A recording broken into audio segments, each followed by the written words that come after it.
তো দেখতে পাচ্ছেন আমি কাসকি শুটকি দিয়ে আলু ভাজি করছি। তো কিভাবে আমি কাসকি শুটকি দিয়ে আলু ভাজি করছি সেটাই আপনাদেরকে দেখাবো। তো প্রথমে নিয়ে নিয়েছি কাঁচামরিচ ফালা করে নিয়েছি, ধনেপাতা কুচি করে নিয়েছি, পেঁয়াজ কুচি নিয়েছি, আদা রসুন বাটা নিয়ে নিয়েছি, আলু কুচি নিয়ে নিয়েছি, শুটকিগুলো ধুয়ে পরিষ্কার করে নিয়েছি। তো দেখুন এখন চুলাতে প্যান বসিয়ে দিলাম। তো প্যানে তেল দিয়ে দিচ্ছি।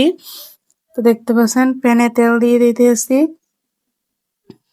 প্যানে তেলটা দিয়ে ভালো করে তেলটা দিয়ে হয়ে গেলে দেখতে পাচ্ছেন প্যানে তেলটা দেওয়া হয়ে গেছে।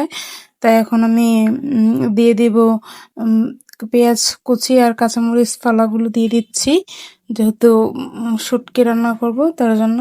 তো দেখতে পাচ্ছেন আর সাথে এগুলোকে একটু ভালো করে ভেজে নেব, তেলে একটু ভাজা ভাজা করে নেব। তো দেখতে পাচ্ছেন পেঁয়াজটা একটু ভেজে নিয়েছি, সাথে এখন আমি শুটকিটাও একটু ভেজে নেব। তার জন্য শুটকিটাকে দিয়ে দিচ্ছি। তো শুটকিটা একটু ভালো করে ভেজে নিতে হবে যাতে ভালো একটা স্মেল আসে। তো দেখতে পাচ্ছেন শুটকিটা এখন একটু ভালো করে ভেজে নেব। তো দেখতে পাচ্ছেন শুটকিটা ভাজা হয়ে গেছে। এখন আমি পেঁয়াজ বাটা আর আদা রসুন বাটা দিয়ে দিচ্ছি। এটাকেও একটু ভালো করে ভেজে নেব যাতে আদা রসুনের কাঁচা স্মেলটা চলে যায়, তার জন্য একটু ভালো করে ভাজতে হবে। তো দেখতে পাচ্ছেন একটু ভালো করে ভেজে নিয়েছি। তো এখন আমি অল্প পরিমাণে পানি দিয়ে দিচ্ছি। তো দেখতে পাচ্ছেন অল্প পরিমাণে পানি দিয়ে দিচ্ছি। এখন আমি বাকি মশলাগুলো অ্যাড করে দিচ্ছি, মরিচের গুঁড়ো, হলুদের গুঁড়ো, ধনের গুঁড়ো, লবণ, সম্পূর্ণ মশলাটা আমি এখন অ্যাড করে দিলাম। তো এটা এখন ভালো করে একটু কষিয়ে নিব। তো দেখতে পাচ্ছেন এটাকে এখন আমি ভালো করে কষিয়ে নেব।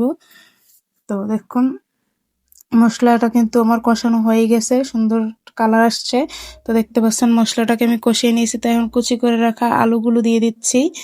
তো দেখতে পাচ্ছেন আলুগুলোকে এখন আমি মশলার সাথে ভালো করে মিশিয়ে নেব, যাতে আলুটা ভালো করে মশলার সাথে মিশে, যেহেতু শুটকি রান্না করব জন্য ভালো করে একটু মিশিয়ে নিচ্ছি। তাই এখন আমি দিয়ে দেব অল্প পরিমাণে একটু পানি দেব না, একটু ঢাকনা দিয়ে ঢেকে একটু কষিয়ে নেব।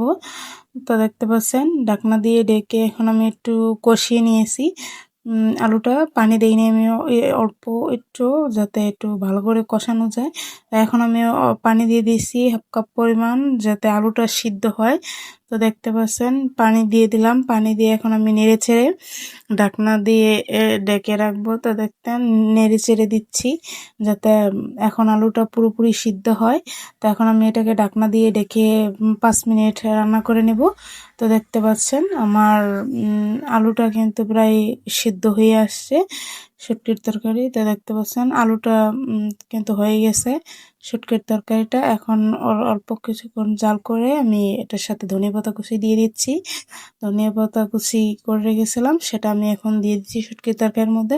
তাই এভাবে যারা কেসকি শুটকি দিয়ে আলু ভাজি করে খেতে চান অবশ্যই খেতে পারেন। এভাবে রান্না করে একটু অন্যরকম রান্না করে দিয়েছি, এভাবে রান্না করে খেতে খুবই ভালো লাগে। তো ভিডিওটা